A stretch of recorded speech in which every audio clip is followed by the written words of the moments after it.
Film ini bermula dari perjalanan 23 anggota kelompok misionaris Korea Selatan yang berada di Afghanistan untuk menyebarkan agama. Namun, perjalanan berubah jadi peristiwa mencekam karena bus yang mereka tumpangi dihadang kelompok teroris Taliban. Semua warga Korea Selatan yang ada di dalam bus itu diculik untuk dijadikan sandera. Taliban kemudian mengumumkan penculikan itu secara global, hingga diketahui warga Korea. Mereka menyandera dengan menuntut sejumlah tebusan, termasuk meminta anggota Taliban yang ditahan Amerika Serikat dibebaskan. Pemerintah Korea Selatan melalui Kementerian Luar Negeri kemudian menugaskan seorang diplomat bernama Jung Jae-ho untuk mengatasi krisis tersebut. Jae-ho dikirim ke Afghanistan untuk menyusun strategi diplomasi dan bernegosiasi langsung agar para sandera dibebaskan.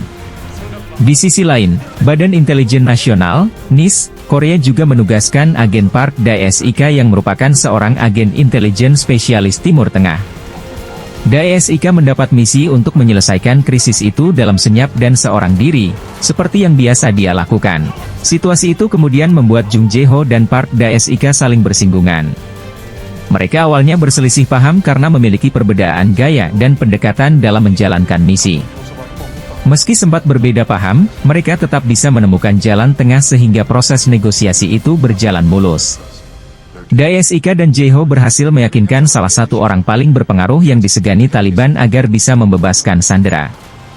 Namun, misi pembebasan yang hampir berhasil itu malah gagal total akibat gangguan pihak lain yang merusak hasil negosiasi dengan orang Afghanistan tersebut. Dae-sik dan Jae-ho tak punya pilihan lain kecuali bernegosiasi langsung dengan Taliban, tetapi strategi itu ditentang oleh Menteri Luar Negeri karena bisa mencoreng kedaulatan Korea Selatan. Mereka kembali mencoba berbagai cara dan terus membujuk Menteri Luar Negeri.